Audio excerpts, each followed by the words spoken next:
Please welcome to the stage, Doug Stanhope.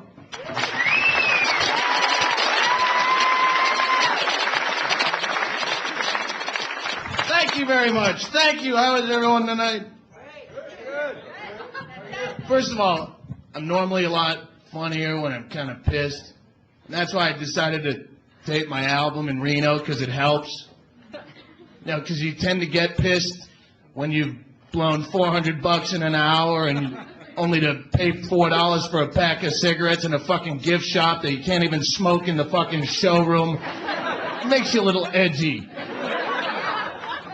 This is the only 300 square feet in this entire state you can't smoke, and it's where I work. In Los Angeles, there's no such thing as a smoking section in a restaurant as it is. Take them off the fucking market, you know, make them completely illegal. If they're that bad for you, I mean, if I couldn't buy them, I'm not that much of an addict that I'd roll up grass and newspapers and smoke it. I would quit at that point, but don't make me look like a dickhead in the meanwhile for trying, you know, changing the rules every 3 days. Oh, it's after March 16th, now you have to go to the smoking section. Okay, I'm the smoking section. Oh, wait, after January 4th, now you have to go to the bar. Okay, I'm at the bar. Oh, no, now it's after May 7th. Now you have to stand outside and stare at your friends through the window where you're cold, alone, it's raining. Oh, now it's after September 29th. Now you have to hop on one foot while people spit at you and chuck rocks at you. Take them off. I took the Amtrak. Has anyone ever traveled by Amtrak? Could you smoke on the train you were on? Because most of them you can't. Now, I went to Boston to Seattle, which is 3.5 days each way round trip. So I called ahead to make sure I can smoke on the train. They go, yeah, there's a smoking section on that train. Get on that fucking train, there's a smoking section. It's like 3 seats in the back of a cattle car for you to smoke in. There's 1,000 people wedged into it trying to smoke. Hi, where you going?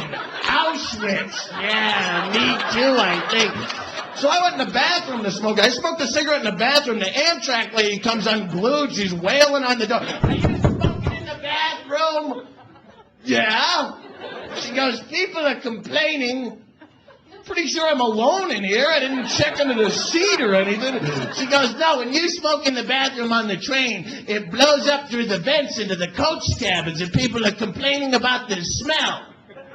It's a good thing I'm only smoking in here, not taking a big Stanley steamer, for God's sakes. What kind of idiot built this train? All I know is the guy sitting next to me hasn't stopped eating since he got on board. I see his fat ass heading for the bathroom. I'm smoking a fucking road flare, lady. I don't want that blowing up around my seat. It's such a worthless product, you know what I mean? It's, for all the addictions that are possible, and I have a lot of them. Yeah, tobacco, it just serves no good at all. It just makes me not want to kill all the fucking old slow people wandering around the fucking aisles here like they have no place to go. And they don't even walk in a straight line. They just wander, you know, at the 1 mile an hour, fucking holding hands with their fans, like just fucking hands across America. Get the fuck out of the way, you know? You're gonna put hockey helmets on so they can bounce off the walls easy, you fucking idiots. There's better drugs. To make tobacco illegal and legalize some hallucinogen, you know, something worthwhile. Ever do a drug called ecstasy? What? You got a story for me? Give me a story.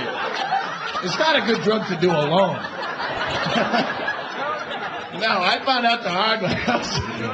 I was in Anchorage, Alaska, and I was working up there, so I didn't know a soul.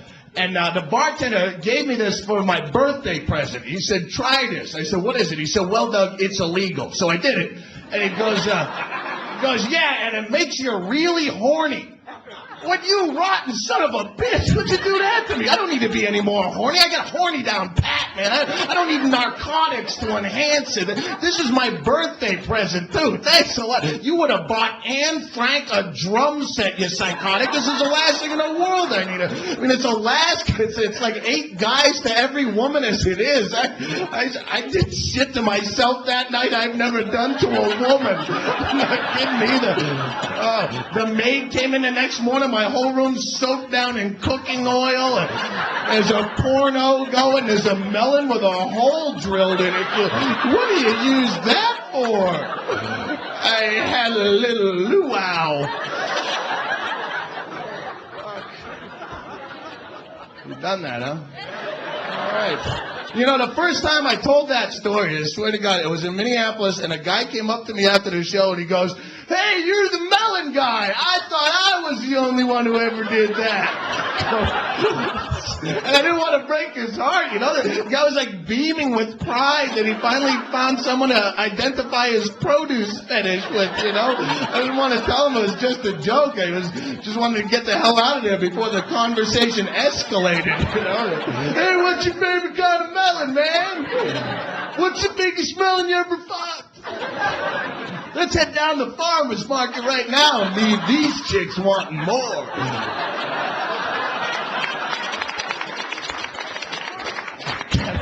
There's a lot of people I want to tag on this album. Hertz Rent-A-Car. You know, I was trying to write a big fuck Hertz Rent-A-Car bit because I got jizzed. I was working in Minneapolis and I had I reserved a car. Well, what happened? I had like this, I fucked up all my credit. That's how the whole story starts. It's when I was 20 years old, I got a Visa card, and I jacked it up to like $4,200 and just moved, and I've never paid him a dime. So now it's like 10 years later, and so I got to get one of these like secured parole Visa cards where you get like $500 paid up front, and you meet with a Visa agent every week to explain why you spend any money, and so it sucks. So I had it all like racked up, which is one phone sex call is max. So I called Hertz Rent-A-Car to rent this car. I said, "Listen, I want to pay cash. I don't have enough room." They go, "Oh, it's okay. They never run the car. Just go down there and pay them cash when you return it." So I show up a $30 cab ride later, and they go, "Oh, your card won't hold this." I go, "I know. I called," and they said, "They're sorry. But I talked to the reservation. Sorry, but I spent $30 fucking dollars. Sorry." So I wanted to write a big fuck Hertz Rent-A-Car bit to get him back. But you think that because you think I'm a comic, I can go, I get jizzed on a deal like that. I can go rag their business out on stage and it'll ruin their business. Though no one gives a fuck though. You don't care that I can't pay my bills. I have shitty credit. I can't get a car from Hertz. So from now on, every time I get jizzed by a business, I'm just lying on stage. I don't care. I'm just making up huge. Hertz Rent-A-Car. I reserved a subcompact from them, and you know what happened? They raped my children, ladies and gentlemen. Hertz Rent-A-Car raped my babies. You know it's bullshit. But if I say baby rapist and Hertz in the same sentence over and over enough, you'll go to Alamo. By the time you realize it's bullshit, you'll already have the Alamo car. Truck drivers, anyone drive truck in here? Everybody has? No, I think you're the only one who has, you fucking road clogging, blood clotting the artery of the highways of you fucking think you own the road. I hope every one of you dies a miserable, like Ebola virus death where you bleed out of your eyes, all your guts liquefy and shoot out your ass, you fucking, you do 42 miles an hour in a 70-mile-an-hour zone, but then shitbag number 2, he can do 42 and a half, so he swings it on out. Now they're neck and neck, and the race is on him. And just as he's about to pass, shitbag number 1 spills his coffee all over his porno magazine, jacks it up a notch. They're neck and neck. This one's hallucinating from 36 hours on truck stop speed. Who do you get behind? Do you get behind the one blowing black smoke down your lungs, or the one slinging liquid pig shit out of the back of his rig all over your windshield? I don't know. I have tapes of the Reginald Denny beating. That truck driver in the LA riots, I have videotape that I beat off to, ladies and gentlemen. I try to time it right as I come, right while he's getting hit in the head with a brick. Miserable. It's hard enough. I don't know if you've ever driven across this state. It's hard enough at 90 miles an hour, much less 42 and a half. God forbid they should put a few radio stations anywhere between here and Salt Lake City, for God's sake. You hit your scan button. It's like playing roulette without the ball. It just spins and spins. Get a choice of static or National Public Radio. Let me flip a fucking coin. Oh. You're now listening to National Public Radio. We'll now go live to Liechtenstein for a concert from a cafe where Jan Straska-Ivanovich is playing a dulcimer strung only with scrotum hair. This is National Public Radio. Don't fall asleep at the wheel. I blew a speaker in my car today. That sucked. Yeah, he was a motivational speaker. Left a bad taste in my mouth, but I feel a lot more positive. It's the weirdest thing. Oh, my gracious. No, I just found out I'm gay a few weeks ago in Oklahoma. That's, because I had no idea. Some guy in a bar told me, "Oh, you're a faggot." Ah, shit. How am I going to tell my dad? Hard enough breaking it to him I was an asshole. He's going to hate this. I got shit from a guy in Oklahoma for wearing an earring. You know, what are you, queer or something? You got women's jewelry and you some kind of homo? Everybody in the world has an earring now. I know a guy who has his lip pierced. He has his schmeckle pierced and he runs a chain in between them. Guy can jerk off just talking too much, but I'm the freak for wearing an earring. I was going to get my dick pierced, but I figured, hey, it stings enough when I pee. You know what I'm saying?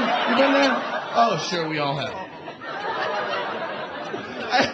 I have two friends now who've actually gone through with that and had their lunch pierced like that. And they tell you it's supposed to enhance the sexual act somehow, which is bullshit, because if it did, they'd sell clip-ons, you'd figure. You know, sell them in a toilet for 75 cents in a machine or something. I mean, it would turn me on. If a girl had herself pierced down there, that would turn me on. But not because she had a ring down there, just the mere fact. If she's going to do that to herself, shit, she's going to let me do just about anything, you know? She's not going to be whining about taking it in the ass if she has a big hunk of metal in her snatch. I mean, am I wrong? I don't know.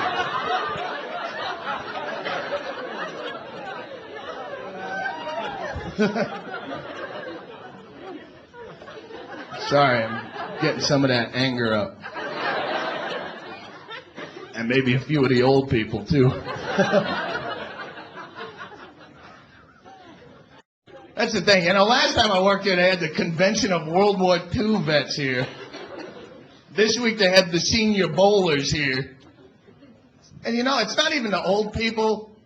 It's the management that gets upset thinking the old people are going to get upset. Hey, don't do all that filthy stuff. Don't do all your blowjob jokes. We got old people here. Like my generation invented the blowjob. Old people would have no idea what I'm talking about. Boy, in our day, we only had sex to keep warm. I know exactly what I'm talking about. Old people are crafty, man. They just use that shit. They play on your sympathies with the old. They know exactly what they're doing, though. Like all these old pricks at the poker table who sucked me dry for about $700 this week. All acting like they're old. They're bluffing me in all the way to the end, acting like they don't have shit and they can't see their cards because of the cataracts. And then I have a full house there. I thought I only had a 3. Yeah, fuck you.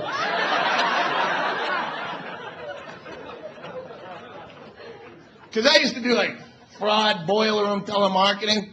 You know, the hardcore stuff you see busted on 2020 and 60 Minutes all the time. And I used to do that, and I would watch. Every time they'd have some TV show where they busted a phone room, they would always get an old couple on there going, "Oh, they took advantage of us because we're old."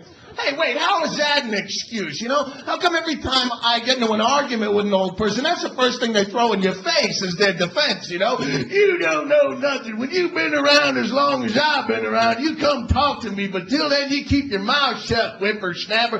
Until I get fucked, it's a different story all of a sudden. Yeah, they took advantage of us because we're old. They told us we want a brand new Mercedes, and all we'd have to do is leave $8,000 in a brown paper sack in a locker at the bus station.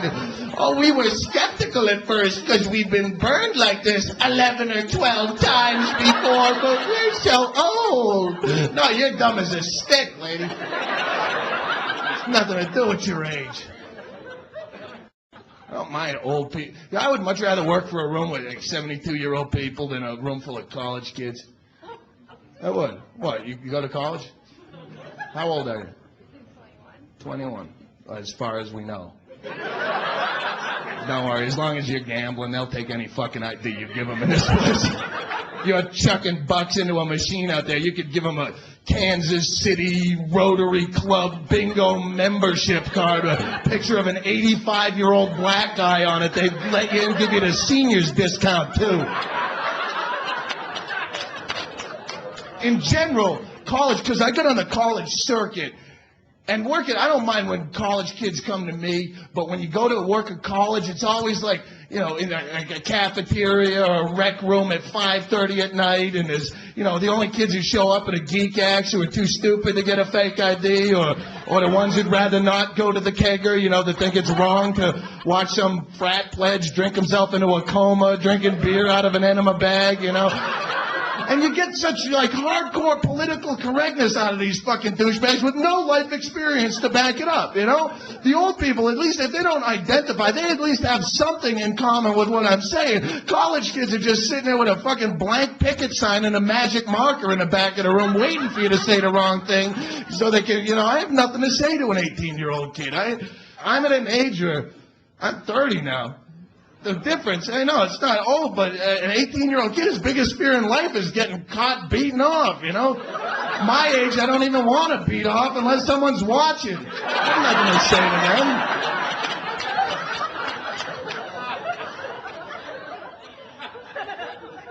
I never get laid in colleges. That's why I hate them. Sure, you'll laugh. You'll laugh the whole time. Then I'll walk out there and you'll go, don't worry.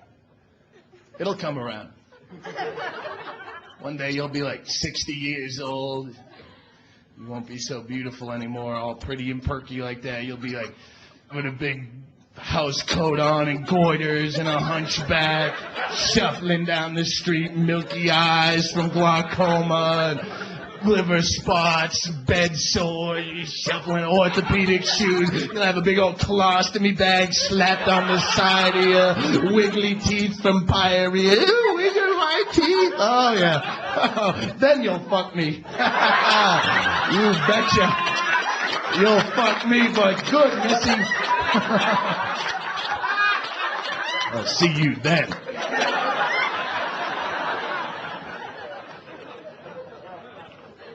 I don't know if you guys gamble at all.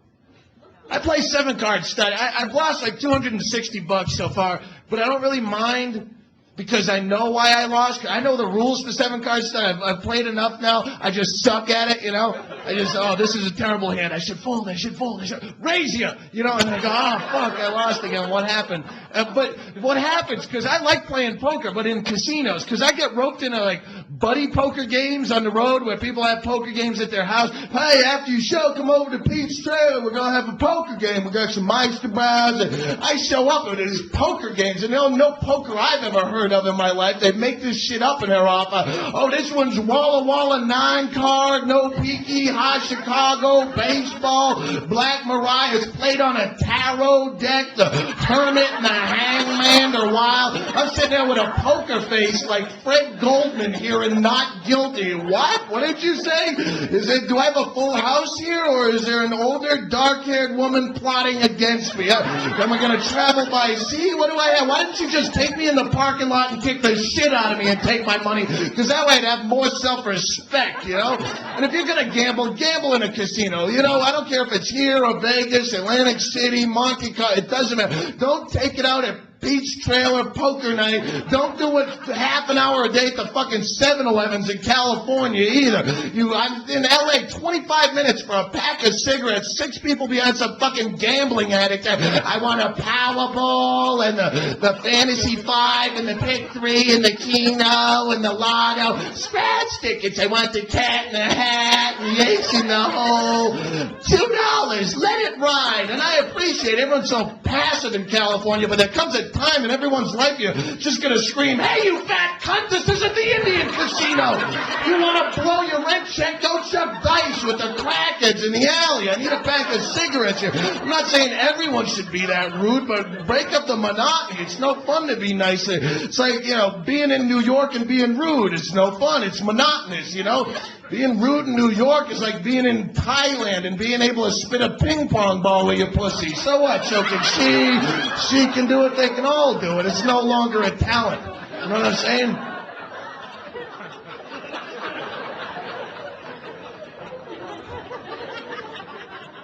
You ever been to Thailand?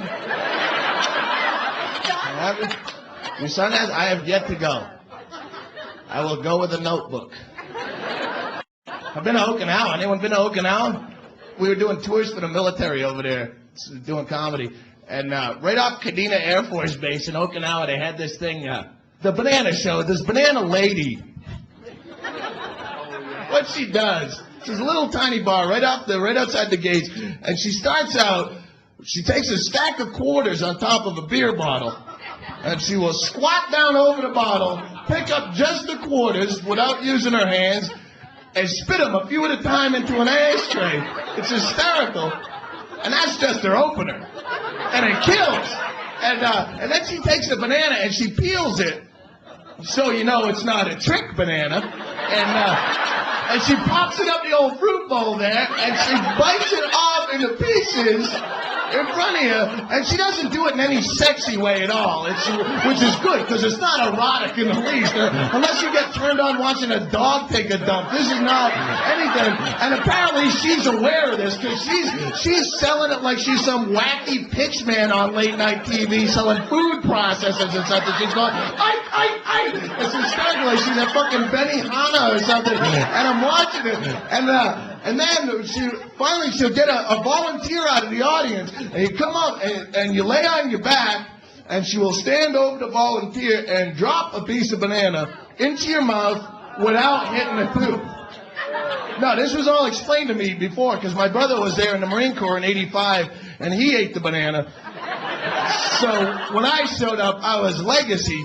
So I go down to eat the banana, and it was just like he explained it to me. It was all, the quarters, the banana, and it gets to the part where she's looking for a volunteer, and I'm all excited. I'm screaming, oh, pick me over here. I'm the guy. I'm the only guy in the whole place willing to eat the banana, and I don't know why I thought there'd be a long line of people trying to eat a banana out of an old woman's pussy, but I'm screaming like I'm Horshack from Welcome Back Kotter, So I get up there, and what they never told me is, before anything, she pantses you on stage. Pulls your pants right down to your ankle, which would have queered the deal completely for me, because my penis has no stage presence on its best day, much less in front of 30 screaming Marines. It's like I just come out of a cold pool, And she acts like she's blowing me, which she isn't. But she acts like it. She's down with her hair, so it looks like I can't even get wood with, the suck start helper here.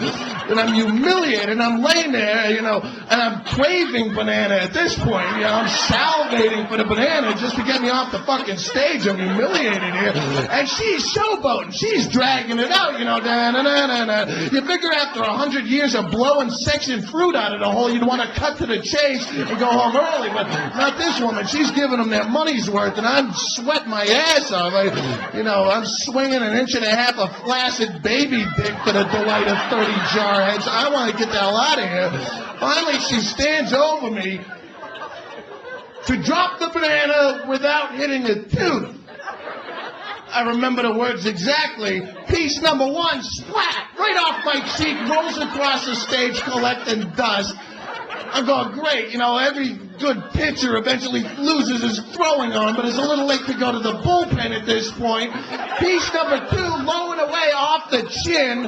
It's like being front row at a Gallagher show. I'm like, for God's sake. I was tempted to just grab her thighs and reach up and grab the banana right from the source, but this woman had a vagina that would scare rats off a garbage barge. I was as close as I wanted to get.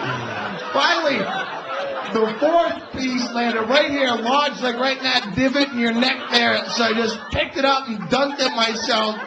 Got credit for the rebound and got the hell off the stage.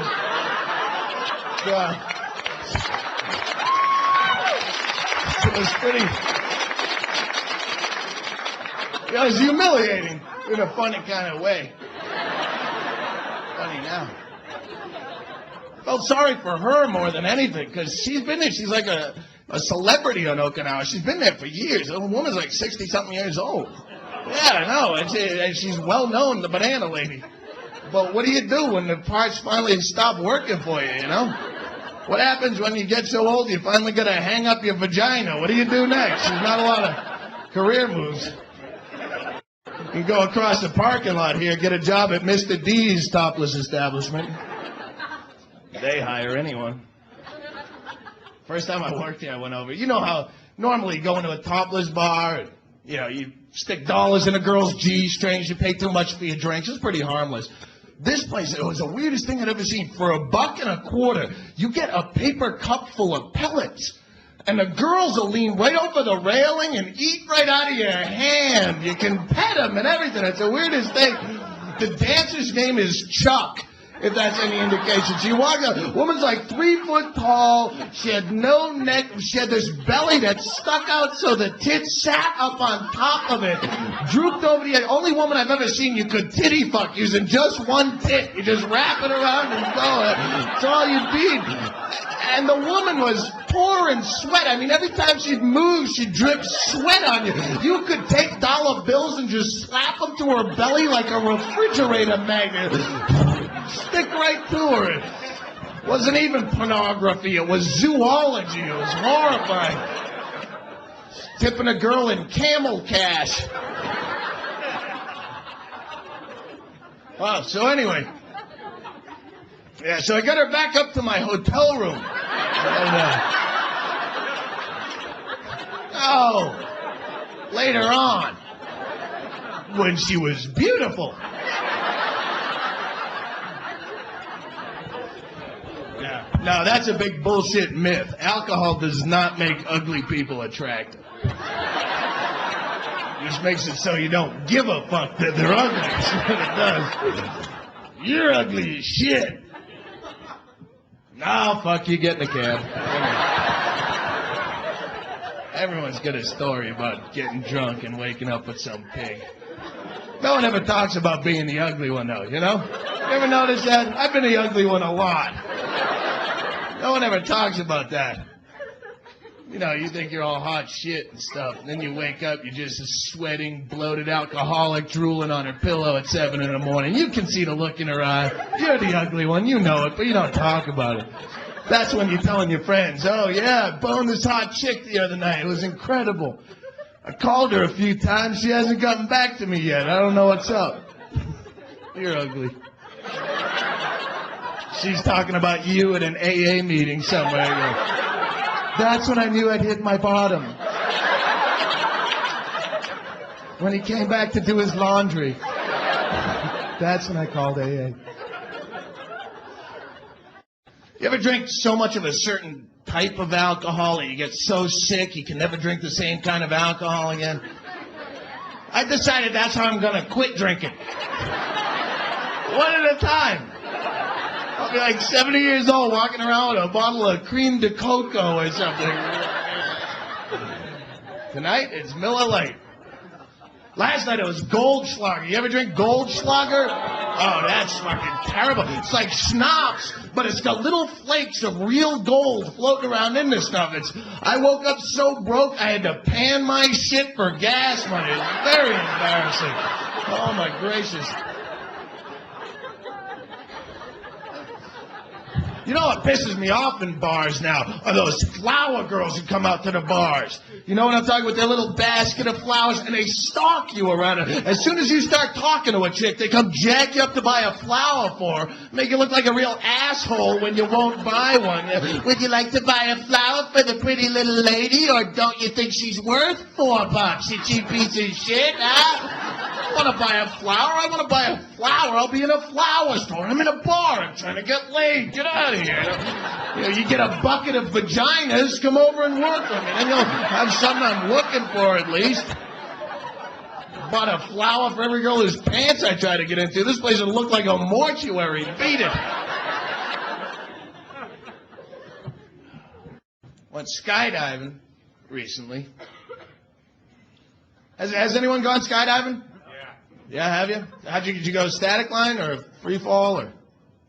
Well, I went tandem. When you go tandem, what they do is they take a guy and they strap him onto your back on a harness, And he knows what he's doing. You don't have to know shit. You don't lick it up, fall out of the fucking plane. You don't have to know anything, which worked perfectly for me. But I got like halfway up in the plane, and I realized the way this guy's strapped to my back in that position, if that chute doesn't open, I'll be sodomized on impact. I don't know if that's the way I want to go, you know. It made me rethink my karma, you know. I thought of every girl I ever said, well, let's just try it, and if it hurts, I'll stop. I didn't know if that come rushing back to me at ground zero. Made it out okay, though. Why is it that if you die in a plane wreck, you get so much fucking press out of it, you know? If you're going to die over 10,000 feet, because you die of an aneurysm, your liver goes bad, no one gives a shit. Die in a plane wreck, you get more press than anyone could pay for, you know? Mother Teresa's been dead, what, 3 weeks, a month? You don't hear another word about it. TWA Flight 800, over a year old. There's still fucking articles about it in the newspaper. You know, it pissed me off after a while with the families of the TWA victims. Didn't they get just far too whiny for their own good after a while? I mean, seriously, I've had bad days where I took it out on the wrong person, but they had press conferences every day for weeks where they just sat on the news whining. We've been here for 6 days, and they still can't identify our boy. Your fucking boy blew up over 8,000 feet with 230 other people over the ocean, for God's sake. Of course they can't identify your boy. You know who I felt bad for is that poor prick medical examiner out there in East Moriches, Long Island, working his ass off. I mean, the guy, it's not like he had a crack forensics unit waiting around for that shit to happen. The guy, he's sitting out there, he's as busy as the Maytag repairman his whole life. All of a sudden, a garbage barge full of body parts shows up at his door. He turns into the asshole overnight. I'd have snapped like a twig if I was that guy. I can't identify your boy, can I? I've been playing Mr. Potato Head around the clock for 6 fucking days with your boy. You want to identify your boy? Come on in here. Does this look like your boy's spleen to you? No? You recognize his scrote sack, you cocksucker? All the king's horses and all the king's men can't put Junior back together. You want to have a shot? Go to it, Quincy, because I fucking quit. Guy's trying to make a living. The other one was that little 7-year-old girl that tried to fly across country to break a record, Jessica Dubroff. The only tragedy in that story is her mother wasn't underneath the wreckage. That remorseless cunt couldn't have cared less. She's on CNN an hour after it happened, smiling, saying, my daughter died doing what she loved. She was 7 years. If you have a 7-year-old that's interested in flight, buy him a balsa wood airplane and stick him in the backyard for a while. You don't stick him in the cockpit, you know. You catch your kids playing doctor. You don't up and buy him a colonoscope and a speculum and say, have at it with the Johnson twins, honey. You ease them into the process. I mean, for God's sake. When I was 7 years old, doing what I loved was sitting in the bathtub trying to turn my pecker inside out with my thumb like an extra belly button. I'd do that for days. But if I died doing it, I don't think they'd look at me like I was some kind of hero.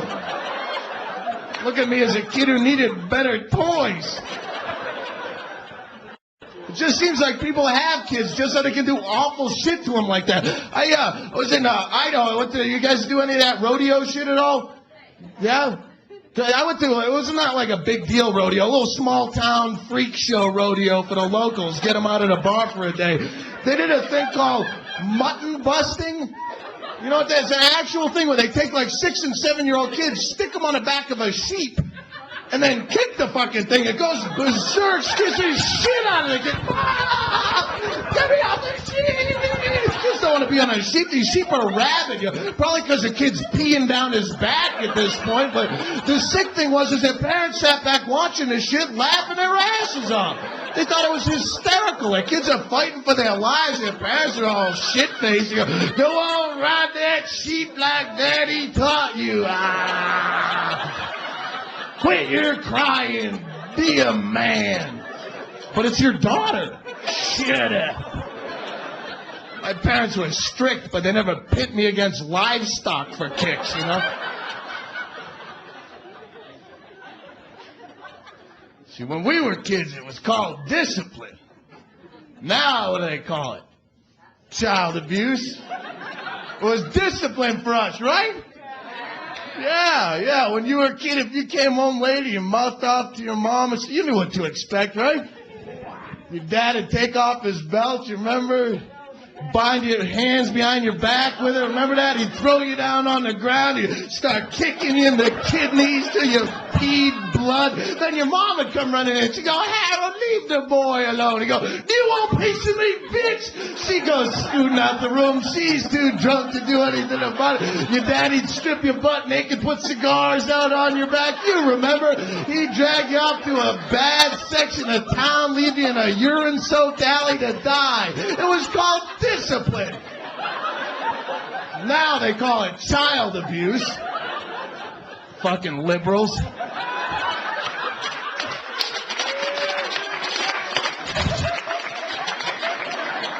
The worst thing I ever saw was in Aspen, Colorado. I saw a woman skiing with a little baby in a pouch on her chest, going straight down those fucking hills. Little tiny baby. Man, that's psychotic. I'm pro-choice. You don't want to have a kid, don't have them. But don't squeeze them out and use them for a fucking airbag, all right? What's the thinking in that? Has anyone ever been to Aspen? Beautiful place. 12,000 feet up in the air. Pass out from smoking a cigarette because there's no fucking oxygen. You get nosebleeds every day, dehydrated, bunch of pretentious assholes who have more money than you'll ever see in your life. It's fucking torture. I spent $11 for a cheeseburger in Aspen. I had to ration it like a lost hiker to make it last for 4 days. $1.95 a gallon for gasoline, but at the same time, these pricks couldn't put a nickel's worth of sand on the fucking roads. It's ice packed. Everywhere you drive, I'm scooting all over the place.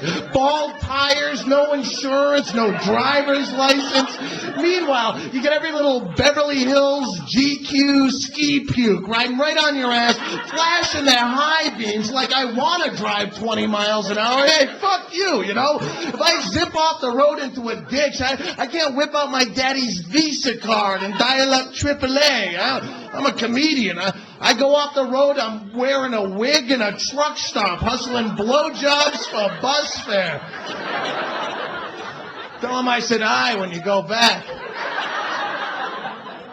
My ex-girlfriend, she flew out to see me out there. She's a big skier, so she calls me, oh, I heard you're going to be in Aspen. I'm going to come see you. I miss you so much. Fuck you, you miss me. It's amazing you never miss me when I'm jerking off in some two-nighter in Winnemucca. But, oh, wait, I'm in Aspen. You're on the next plane out. I see how that works. And she's jacking me up to go skiing. I don't ski. I'm far too uncoordinated. I don't even try. It's not...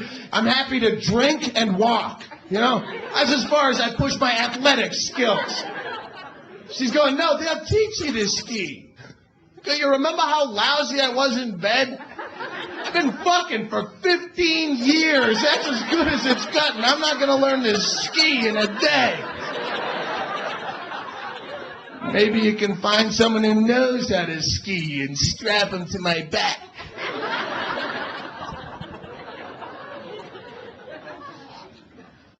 You ever stay with someone you hate just because they look good? Not that, but you know, the magic's gone. You have nothing in common anymore. You have nothing to talk about. But the thought of them fucking somebody else is far too excruciating, so you stick it out one more week.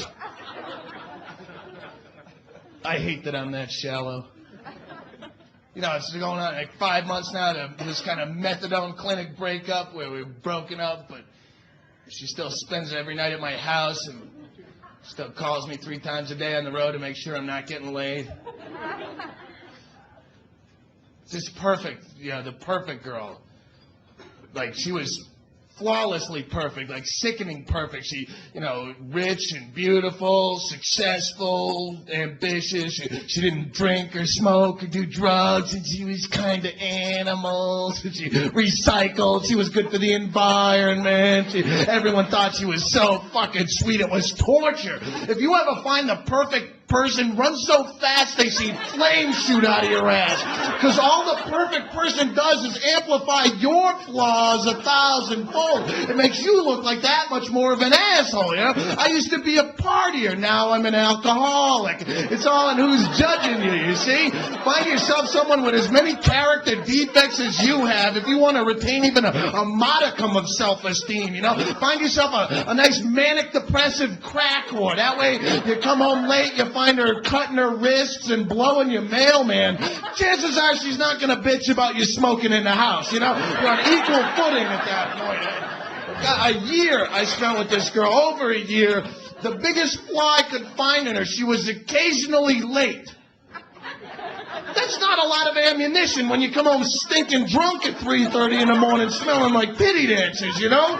You totaled my car! Yeah, maybe I wouldn't have if you weren't sometimes late. Ah! You tardy bitch, how do you live with yourself?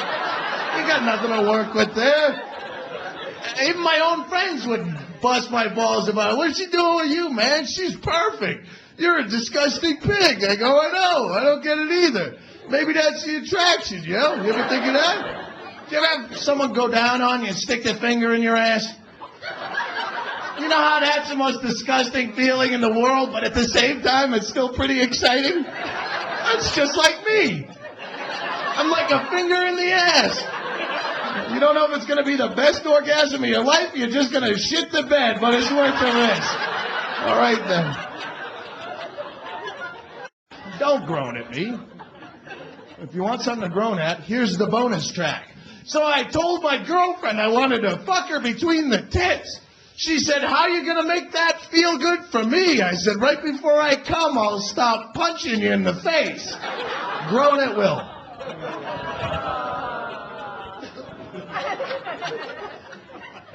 You didn't like that? I'm a sick fuck. Thanks. You're the first person to recognize that. Okay, we can have the heckler hour now. Y'all want to heckle at once? Go ahead, get it out of your systems. I'm not going to pick on you because you're a big, burly, mean-looking fuck. I'm not going to pick on her because her boyfriend might pass out later. I might have a chance. Mouth off all you want. So I pointed you out when you came in. I said, man, if I could have that girl just one time, I'd be like... Dead. No, I'd be like every other guy in the trailer park, but thanks for bringing it up. Okay.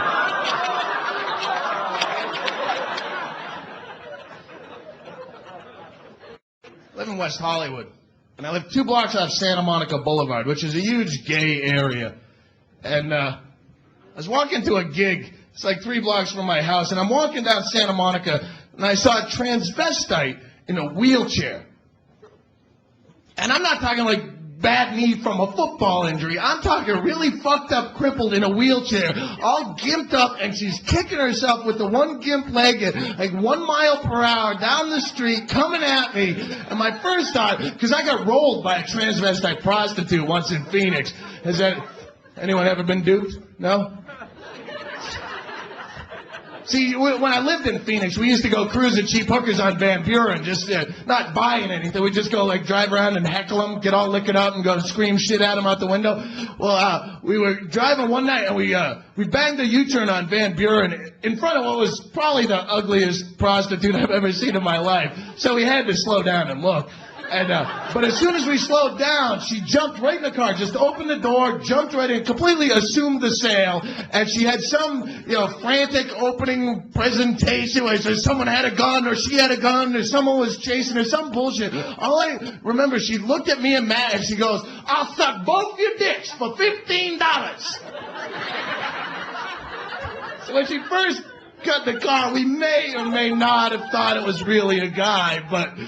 $15. No, it looks like a girl to me. It looks like a girl to you, man. I think we got a lovely young lady here. And before I could answer, she reached into my pants, pulled my dick out, and started blowing me, which is a good way to close a deal in any line of work, I think. That pretty much spells sold right there. So I gave her the $15 out of my pocket, and she took us down this whole like maze of side streets, and we got to a dark dead end in a residential area, and we pulled over, and we're in a Jeep. So she's blowing me. I'm sitting up on the hump, and Matt's sitting right here in the driver's seat waiting his turn. And we're just trying not to laugh, you know? Because anytime you're getting a blowjob that close to your best friend, your tendency is to chuckle a bit. But I have my dick in the mouth of a very ugly, angry crack whore right now. I don't want to bust up laughing, you know? I'm sure she has enough pent-up animosity towards men as it is. I don't want to be the reason she snaps and bites down, you know? So I'm just trying to be cool. I already realized I've made a big mistake and a big error in judgment, and I felt her fucking around in the back of my pants. And all I said was, "What are you doing?" And she goes, "I didn't touch your wallet." I go, "I didn't say." She goes, "Your wallet's down here on the floor." She handed me my wallet back, and there was a $50 bill that was missing. That was all that was in there. So I'm going, "Where's my 50? I ain't got your $50. Give me my $50. And we're back and forth till she finally grabbed me by the hair, slammed me into Matt so hard. Matt went right out the driver's side of the Jeep. I picked up on the roll bar and kicked her in the head as hard as I could, and she just got pissed. So at this point, any illusion that this is really a chick have gone right out the fucking window. The dream is over, kids. You can lose your erection. So I jumped out on the driver's side. She gets out on the passenger side, and I still had my wallet in my hand, and I don't even know why I had the balls to try it, but it was really dark, so I put my wallet up, and I go, "Give me my money or I'll blow your fucking head off." And she believed me. But she wouldn't give me my money. She, "I ain't got your money," which was scarier still, because at that point in my life, $50 was a lot of money to me. But if you're willing to take a bullet for $50, you win the money, hands down, imaginary or not. She believed it, and I'm hoping like Matt will jump in with some good cop, bad cop, help me out. Don't make him do it again. He's crazy. He kills all the hookers, you know. But Matt's just standing there. He's like punch drunk and retarded. Like he just found out he's adopted. He has no idea what to do, and I'm running out of threats here. I'll kill you on the count of 3. Get in the fucking car. 1, 2. Finally, I got Matt in the car, and we hauled ass out of there. And at first, we're wicked pissed, you know, because we're completely stripped of our pride at this point. So, should we go back and hit her with the car? Should we whack her in the head with a tire jack? And finally, we just, you know, cut our losses, and we drove home. Probably the most silent drive home of my life. And we got maybe a mile from the house, and finally Matt looked over at me and he goes, "Ha ha, you got your dick sucked by a guy." I went, "Hey, fuck you, man. You waited in line to get your dick sucked by a guy. And where's my $7.50? So I'm walking down Santa Monica Boulevard to this gig, and I see the one in the wheelchair. My first thought, of course, is easy revenge right here. I could get my 50 back right now if I wanted to, but can't do that shit in L.A., you know, even if I would. You don't know who anyone is. You don't want to burn any bridges, you know. Hate to show up in an audition 2 weeks later, have that same transvestite in a wheelchair behind the desk going, "Hey, you hit me in the head with a brick. I'm sorry. I was thinking of someone else. Maybe I should read this again with more feeling." But I'm walking, and she gets right up to me. She goes, "Excuse me, will you push me down to Spike?" Spike is a gay bar. It's like 3 blocks in the opposite direction. And I was polite. I said, "I'm sorry, I'm in a hurry." I didn't say I'm in a hurry to get the fuck away from you, which is what I'm thinking, but I didn't say it. And I got past, and the more I thought about it, the more I just felt like an asshole, you know? I mean, that just spoke volumes about the triumph of the human spirit right there. If I was that horribly crippled up, would I have that same zest for life that that guy does? I mean, this guy gets up every day of his life. He puts on his prettiest dress, duct tapes his dick between his ass cheeks, and gets out there and fights, damn it. I'm still hitting my snooze bar at 1 o'clock in the afternoon. This guy's been up since dawn trying to wax his own ass with a palsied hand, you know? I need to be a better person. I sit up here, I bitch about my girlfriend dumping. Jesus, this guy's glad he can still get his lips up to the glory hole. I need more ambition.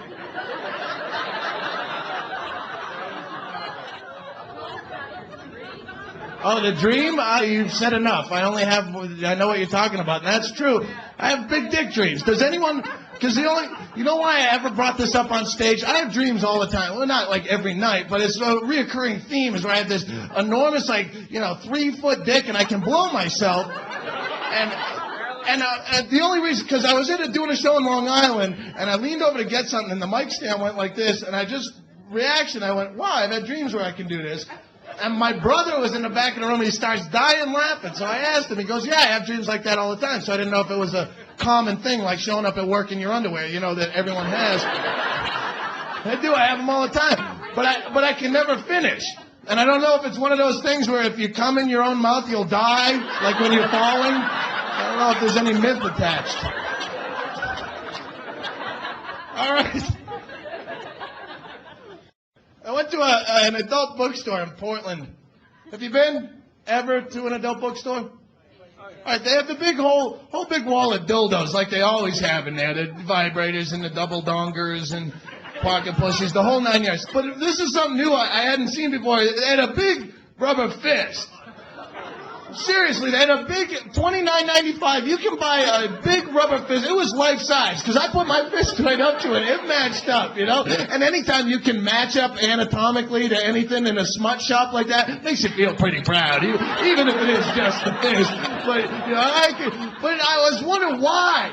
It was funny to me, but still, you have to. Why would you even beyond the fact? Why would you be into that? But if you were into that, why would you need a rubber fist? When would your own fist be inadequate? When do you have fist envy? Have you ever been, rejected because of the size of your fist? When have you had two fists inside of someone and they go, it's not enough? I still feel some gaps in there. Do you have another fist you could possibly use? Maybe that's so you can, fist someone and still be able to defend yourself in case trouble brews. That's the best I can figure. But I like the smut shops. I'm a huge fan of pornography. But, like the hotel porn is always that, weak, watered-down Spice Channel, no penetration porn, it's kind of bullshit. In Vegas, I worked the Riviera, where it's the first place in the States I've seen where they have actual XXX porn on the hotel room. And what you can do, you buy a single movie for $11.95. Or for $17.95, you can buy the big Blocko porn, which is 24 straight hours of porno, noon to noon it runs. And I bought that because I am a spendthrift. And I watched, it was 5 in the afternoon, and I watched as much as was necessary. And then I went and I did my shows, and I came back at 4 in the morning, and I went to put it back on. But to turn it back on, you had to go through the same process of ordering it. So I called the front desk to make sure I'm not going to get double charged. And they go, oh, no, once you shut it off, you have to pay to restart it. Well, I bought 24 hours of pornography. Who's going to sit through 24 straight hours of porno without turning it off? I'd be hamburger by the morning. I could have turned a quart of lotion into a lather by then. It looked like someone put too much soap in a washing machine, all wrapped up around myself. 8 more hours, you can do it. Ow! Waste not, want not. Ow! Pass the salve. I'm killing myself here. Fuck you guys, I'm an artist, man. Yeah, right. Believe me, people come to see my act to see art about as much as I go to a titty bar to appreciate dance. No art involved in this act. That's the way I keep it. I gotta get the hell out of here, but I cringe every time I'm referred to as an artist because most of what is supposedly art, I don't fucking get. It makes me feel like a loser. If there was a Rembrandt on one wall and a black velvet Elvis on the other wall, I don't really know the difference. They're just paintings to me, Why is it like the Venus de Milo is art, but the fat kid out in front of Big Boy's restaurants, he's an eyesore? They're both statues. How do you know the Venus de Milo didn't used to have an arm with a big plate of spaghetti in it? You don't know that. But I live in L.A., and, it's so loaded down with all those, coffee shop artists, douchebags with the berets and the goatees, sitting around reading Kafka with a cappuccino. I've tried to fit into that circle, and I failed miserably. I've gone to plays, I've gone to museums. I don't get it. I've actually read Kafka. Has anyone ever read anything by Kafka? I read this book called The Metamorphosis, because I was going out with this chick who kept making references to, oh, that's really Kafka-esque. So I read this book trying to get into her pants. It's 60 pages long about a guy who turns into a bug.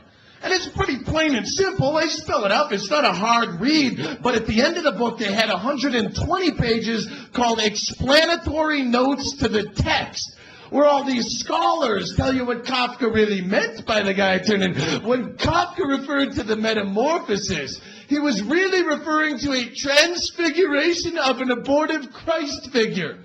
Oh, I thought it was a guy who turned into a bug. I'm the dick again, you know? That's why I don't want to be known as an artist. I don't want 100 years from now some scholar sitting around going, you know, when Doug Stanhope referred to the bucket of vaginas, what he really meant was the adolescent's longing to return to the womb and its maternal enveloping. No, it was about a big sloppy bucket of snatch. It's just a fucking joke. I'm just trying to have a good time. Thank you guys very much. Enjoy yourselves.